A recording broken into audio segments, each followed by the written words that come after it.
Muchísimas gracias. Quiero agradecer a la Asociación Argentina de Medicina Respiratorio, al presidente del Congreso, doctor Juan Osés, por su amable invitación y por permitirnos realizar estos simposios interinstitucionales.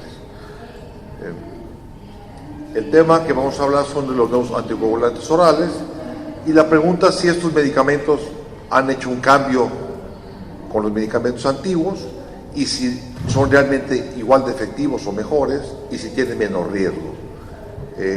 Y si ahora son una opción para el uso cotidiano de estos medicamentos. Los medicamentos antiguos, los antagonistas de la vitamina K, tenían inconvenientes importantes porque tienen una muy estrecha ventana terapéutica, una gran variabilidad interindividual. Todos tenemos pacientes que sin haber hecho nada, el paciente llegaba con una anticoagulación exagerada o infraanticoagulados sin haber sucedido nada. Tiene una gran interacción con muchos fármacos y con alimentos y requerían la monitorización. Esto incrementaba los costos también de estar monitorizando los tiempos de protomina. Y tenía alguna ventaja. Las ventajas eran que era una experiencia muy grande, todos lo sabíamos manejar. Tenían antídoto barato y disponible, eran bien tolerados desde el punto de vista gastrointestinal. La vigilancia periódica, si era en cierta forma complicado, también ayudaba a estar en estrecha vigilancia con el paciente y tienen un bajo costo. Los medicamentos que vamos a revisar rápidamente son los 4 que están en el mercado a nivel mundial, y aunque vienen una serie de medicamentos nuevos, están en fase de experimentación o están ahorita en la fase de profilaxis realmente. Todavía no están disponibles las indicaciones para tromboembolia pulmonar o trombosis venosa profunda.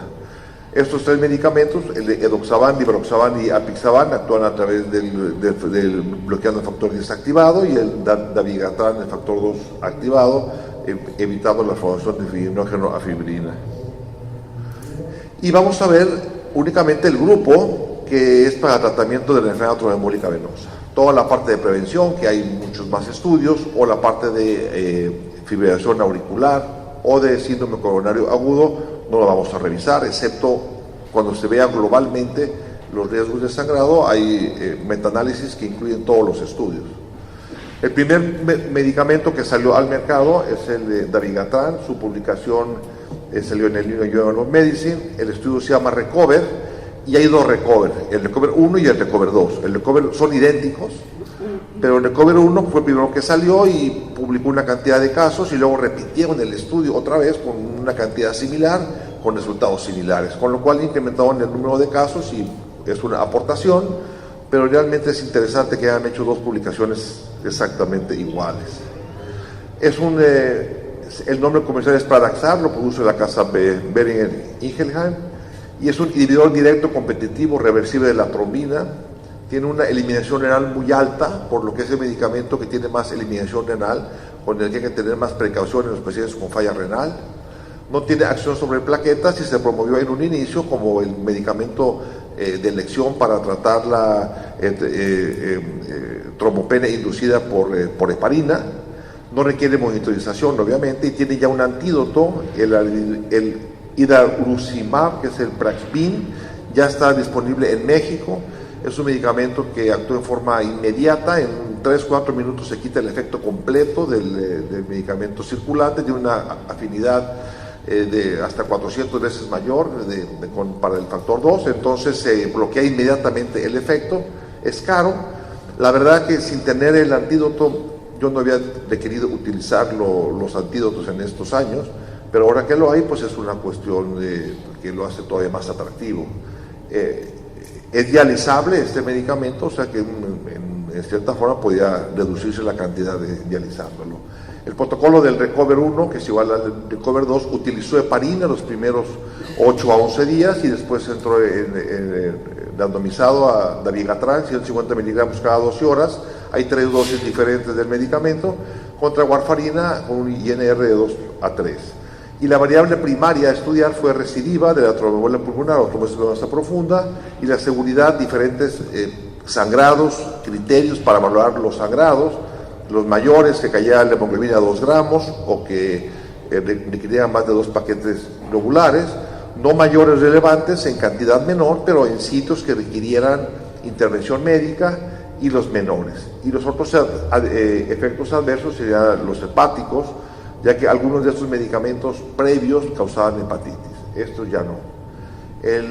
La característica es similar en este grupo y en los otros también, porque son edades en promedio arriba de 50 años, de género similar, entre hombres y mujeres, y un porcentaje significativo tenían trombosis venosa profunda sin tromboembolia pulmonar, es casi un 70%, 5% con cáncer previo, y lo que es interesante para mí es que únicamente el 60% estaban en rango terapéutica durante el estudio, a pesar de ser un estudio perfectamente controlado, con vigilancia supervisado local e internacional. Únicamente el 60% mantenían el tiempo en dosis terapéuticas.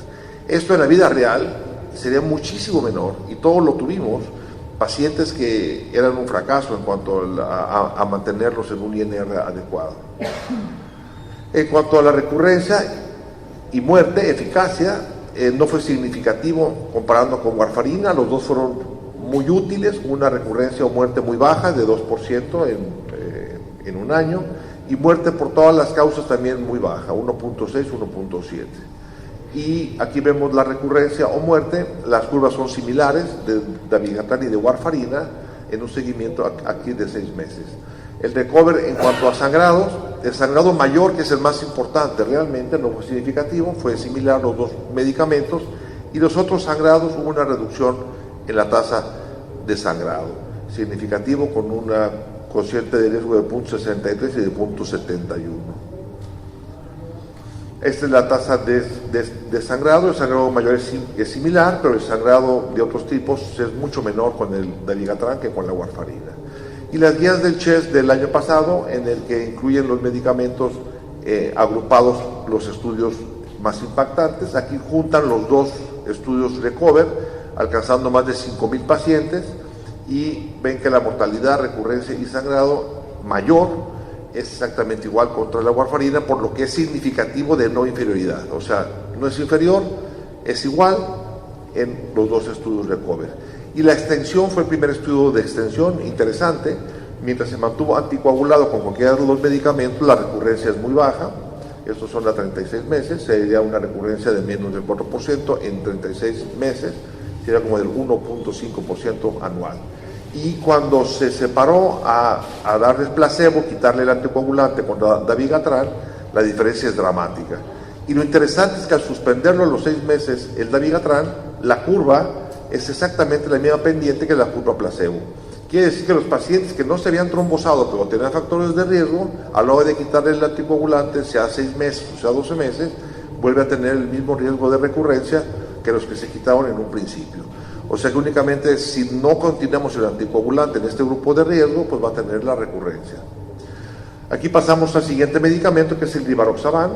Este interesante es el famoso Einstein, y lo separaron en trombosis venosa profunda y tromboembolia pulmonar sintomática. En vez de ser un solo estudio, lo hicieron en dos, los dos publicados en el New England Journal of Medicine. Y el Xarelto es el rivaroxaban, es el nombre comercial producido por la casa Bayer, y es un inhibidor directo del factor 10 altamente selectivo, inhibe ambas vías, no tiene tampoco acción sobre plaquetas y tiene una eliminación renal ligeramente menor, 66%.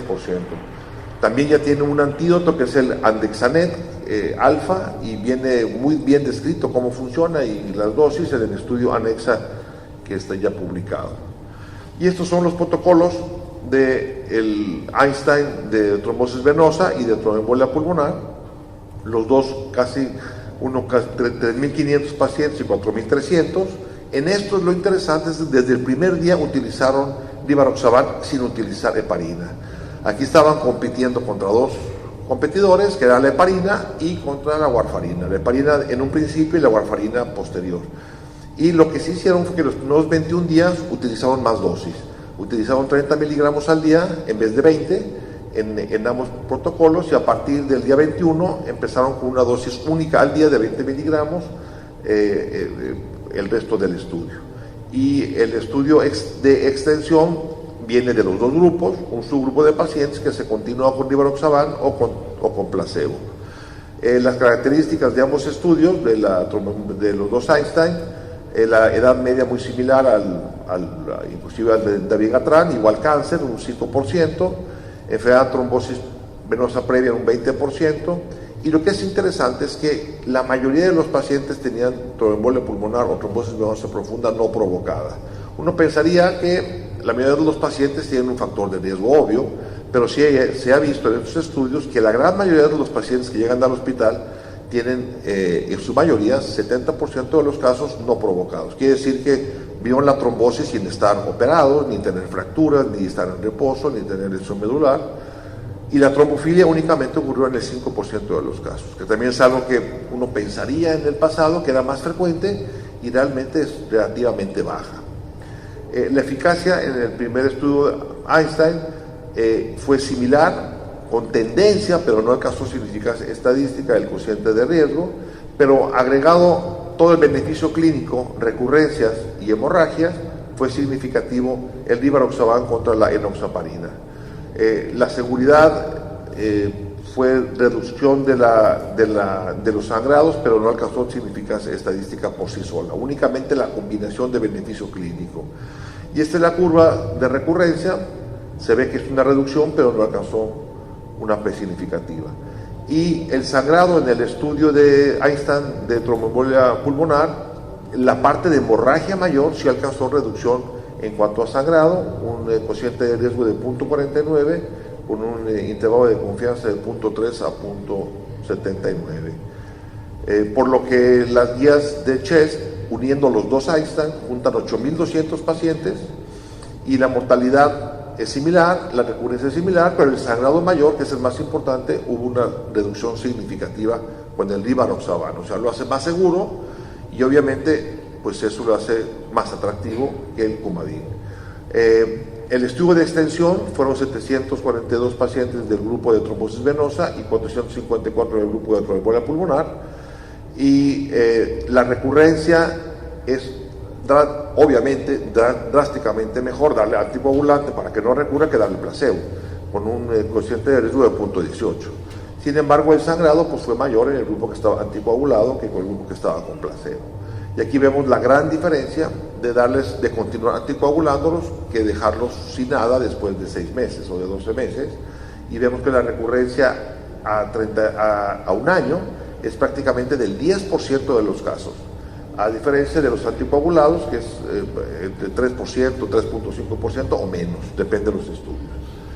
Pasamos al tercer medicamento, que es el apixaban, también publicado en la misma revista de prestigio, en el New England Journal of Medicine, y el estudio se llama Amplify. Entonces quedamos que era el Recover, el Einstein, y este es el Amplify. Y este medicamento se llama Eliquis, con C en unos países y con Q en otros países, pero se produce igual, Eliquis.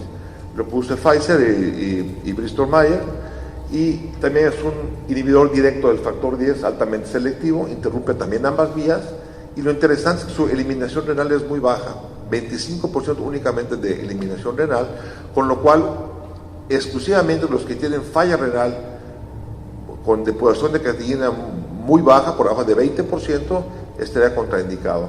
En los otros pacientes que tienen una falla renal moderada, puede ser utilizado porque su eliminación renal es muy baja. Tampoco precisa monitorización, y el mismo antídoto funciona para este medicamento también, el Andexanet. Las críticas basales, aquí es un solo grupo, el Amplify, 2.691 contra 2.700, muy parecido. El grupo de trombosis venosa profunda es el mayoritario y el grupo con tromboembolia pulmonar es del 25%, y también los no provocados aquí llegan a ser casi el 90% de los casos de pacientes que no tienen un factor de riesgo obvio, eran pacientes espontáneos. La eficacia del apixaban fue no diferente con respecto al Coumadin, que quiere decir que el Coumadin es un buen medicamento en cuanto a la recurrencia, y ambos dos evitaron la recurrencia en casi todos los casos. Y la seguridad sí fue drásticamente mejor en todos los tipos de sangrado, sangrado mayor, sangrado relevante y sangrado mayor, o sea, en las combinaciones de los sangrados. Entonces, este es el medicamento que al parecer produce menos sangrados. Aquí vemos la recurrencia, es parecida, un poquito mejor, pero no sin diferencia significativa, y el sangrado es drásticamente menor con el apixaban. Tiene la característica que es 2 veces al día, y esto hace que el pico del medicamento en sangre sea menor que cuando es una vez al día, y esto posiblemente sea uno de los factores en su farmacodinámica que reduzcan el sangrado, el apixaban, con respecto a otros anticoagulantes. En conjunto, el grupo pues son los 5.365 pacientes, y donde es significativamente mejor que los anticoagulantes tradicionales antagonistas de vitamina K es en el sangrado mayor. El estudio de extensión del apixaban, también publicado en el New England, es muy interesante. Los que se continuaron con placebo, a 12 meses se trombosaron el mismo 10% de los casos que parecía con el rivaroxaban. Sin embargo, a las 2 dosis, la dosis terapéutica de 5 miligramos 2 veces al día fue muy útil para reducir recurrencias, pero también la dosis profiláctica reducida de 2.5 miligramos también fue muy útil. Fue exactamente igual dejarles dosis profilácticas bajas, 2.5, que dejarles dosis terapéuticas, el estudio de extensión. Recordamos que en el rivaroxaban continuaron con la dosis terapéutica únicamente de 20 miligramos al día y no lo hicieron con dosis profiláctica de 10. Estos sí se animaron a reducir la dosis y mantuvieron un efecto benéfico idéntico. Y lo más interesante de esto es la recurrencia de sangrado. El sangrado con apixaban de 5 miligramos sí fue diferente al placebo, pero con 2.5 miligramos fue idéntica al placebo. Esto llama la atención. Si tú continúas anticoagulándolos con dosis profiláctica, no te aumenta el sangrado y sí te reduce significativamente la recurrencia. Entonces, al parecer estamos encontrando algo muy atractivo para continuar los pacientes que son espontáneos, que no son de riesgo transitorio, de continuarlos con dosis profilácticas y tener un riesgo de sangrado muy bajo. Pasamos al cuarto medicamento, que es el medicamento Hokusai. Yo tuve el privilegio de ser el investigador principal en México de mi centro, y este estudio es la pintura del pintor Hokusai japonés, porque pues muy famoso, porque el medicamento lo produce una empresa japonesa, Sankei Daiko, publicado en el New England. Y lo interesante es que todos los participantes estamos de primer autor en este trabajo, o sea que nos cayó de perlas tener un trabajo como autor en el New Journal of Medicine, ¿no? El medicamento es un inhibidor directo del factor 10A, igual que los otros dos. La dosis es una vez al día, igual que el rivaroxaban, y tiene dosis de 30 miligramos para casos de función renal baja o bajo peso corporal. En este sí utilizamos heparina la primera semana, igual que el dabigatran, a diferencia del rivaroxaban y del apixaban, que fueron desde el primer día iniciados por el medicamento de estudio, y la cantidad de pacientes ingresados fue la máxima. Fueron 8.300 pacientes que se metieron en este estudio, 450 centros en todo el mundo, y las características son muy similares. No provocado 66%, cáncer 10%, y la dosis reducida se ocurrió en un 20% aproximadamente.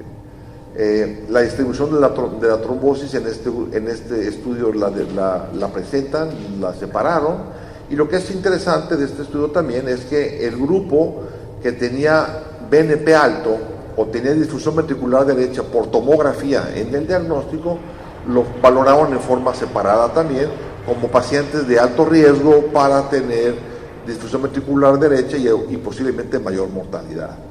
Los resultados fue similar en cuanto a efectividad en la recurrencia, por lo que tiene una P de no inferioridad, y en el periodo de tratamiento también fue igual de eficaz. Aquí vemos las dos curvas de recurrencia y son similares, y la curva de sangrado, el sangrado mayor junto con el no relevante fue superior, únicamente el sangrado mayor fue similar, por lo que vemos la curva de sangrados, y cuando se utilizó la dosis reducida de 30 miligramos por bajo peso o por falla renal, fue igualmente de eficaz, y sí fue menor el sangrado al reducir la dosis a 30 miligramos al día, con un cociente de riesgo de 0.62. En las guías de Chest, los 8.240 pacientes, no fue diferente en cuanto a efectividad ni en cuanto a sangrado mayor. Y pasamos rápidamente al metaanálisis. El metaanálisis, el impacto del sangrado, utilizando para este metaanálisis los estudios de trombosis venosa, tromboembolia pulmonar y de arritmias de fibrilación auricular, se juntan aproximadamente 101,000 pacientes, o sea, más de 100,000 pacientes para este metaanálisis, y el impacto del sangrado que reciben estos medicamentos comparados a los tradicionales, al Coumadin, es una reducción significativa del sangrado mayor por los nuevos anticoagulantes orales contra los antagonistas de vitamina K, con un cociente de riesgo de 0.72, o sea, una reducción de 28% de sangrados con respecto a los antagonistas de vitamina K. Y en cuanto a sangrado mortal, también una reducción significativa de todos los estudios en este metaanálisis, con un cociente, con un riesgo relativo de 0.53, una reducción de 47%. Y en cuanto a sangrado intracraneal, que es muy importante, también fue significativa la reducción en este metaanálisis, utilizando 101,000 pacientes, con una reducción de 0.43, de 57% de reducción. Y este sería el tratamiento actual de los pacientes con trombosis venosa profunda y tromboembolia pulmonar. El paciente que tiene un riesgo bajo o intermedio bajo entraría a utilizar heparinas o los dos medicamentos que están probados que pueden iniciarse desde el primer momento con vía oral, el Rivaroxaban y el Apixaban. Cuando el paciente es de riesgo alto, inestable hemodinámicamente por recibir trombolíticos, y el riesgo intermedio, pues esa es una plática que ya se revisó, y en base a muchos estudios, pues se podría utilizar otras medidas terapéuticas.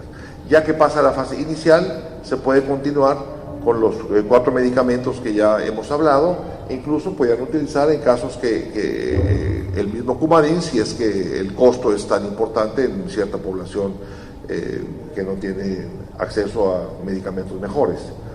Por lo que concluimos que en estos 27,000 pacientes estudiados de estos 4 grupos, el Dabigatran, Rivaroxaban, Apixaban y Edoxaban, en dosis fijas sin monitorización, no son inferiores al tratamiento clásico de enoxaparina seguido de medicamentos antivitamina K en pacientes con trombosis venosa profunda y tromboembolia pulmonar.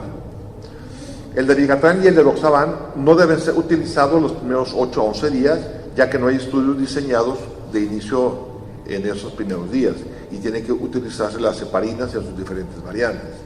El sangrado fue reducido por los nuevos anticoagulantes orales, en sangrado mayor por Rivaroxaban y Apixaban, que es el importante, y el sangrado mayor junto con clínicamente relevante por Dabigatran, Apixaban y Edoxaban. Y hasta 6 meses con Dabigatran, 12 meses con Edoxaban y Apixaban y 18 a 24 meses con Rivaroxaban, hay evidencia que los avalan como mejor alternativa a los antagonistas de la vitamina K. Y obviamente la parte de la recurrencia es significativa, que mientras continuemos con los pacientes que son idiopáticos, anticoagulados, estaremos del lado seguro. Por lo que las guías antitrombóticas, ya para finalizar esta diapositiva, cuando el paciente tiene riesgo transitorio, se puede utilizar 3 meses y suspenderlo, como siempre se ha hecho. Pero cuando son no provocados, ha cambiado la indicación, y la indicación es utilizar estos medicamentos nuevos anticoagulantes desde el primer episodio y continuarlo en tratamiento extendido. Tratamiento extendido no quiere decir de por vida, pero es parecido. Quiere decir dejárselos de por vida, pero cada año reevaluarlos y suspenderlos en caso que hubiera sangrado o que hubiera otros factores de riesgo. Cuando el riesgo de sangrado es alto, se sugiere tratamiento corto contra tratamiento extendido. Pero en caso que hubiera un segundo episodio de trombosis venosa profunda o tromboembolia pulmonar, el tratamiento tiene que ser extendido con estos medicamentos, especialmente cuando el riesgo de sangrado es bajo o moderado. Cuando es alto, podría reducirse a los 3 meses previamente establecidos. En cáncer activo, utilizar heparina los primeros 3 meses y posteriormente tratamiento extendido con estos medicamentos nuevos. Ahorita ya hay estudios de cáncer de Coumadin contra Rivaroxaban, y al parecer es mejor el Rivaroxaban y el Apixaban, pero todavía no está contra heparina. Están corriendo los estudios contra heparina para tratar de ahorrarles a estos pacientes que tengan que poner heparina diario por 3 meses, que si bien es efectiva, pues es costosa y es molesto para los pacientes. En los pacientes con tratamiento extendido hay que hacer revisión periódica cada año para valorar riesgo-beneficio, y en el caso que se suspende el tratamiento extendido se sugiere continuar con aspirina a no continuar con nada. No protege igual que esto, pero protege. Entonces se recomienda dejar los estudios de aspirina publicados en el New England muestran una reducción de recurrencia con respecto al placebo. En trombosis venosa profunda se sugiere anticoagulación versus los catéteres dirigidos con trombolisis, que si bien han empezado a estar de moda los que tienen ultrasonido, realmente no se recomienda con la literatura actual cambiar este tratamiento por anticoagulación normal. Y en casos de enfermedad tromboembólica venosa que están recibiendo anticoagulantes, no colocar filtros de Greenfield ni filtros de vena cava, porque no están indicados. Tienen su indicación para cuando no se puede anticoagular por contraindicación de la anticoagulación. Pero el paciente que está perfectamente anticoagulado no se requiere colocar filtros en la gran mayoría de los casos. O sea, siempre puede haber alguna excepción, pero en general no está indicado.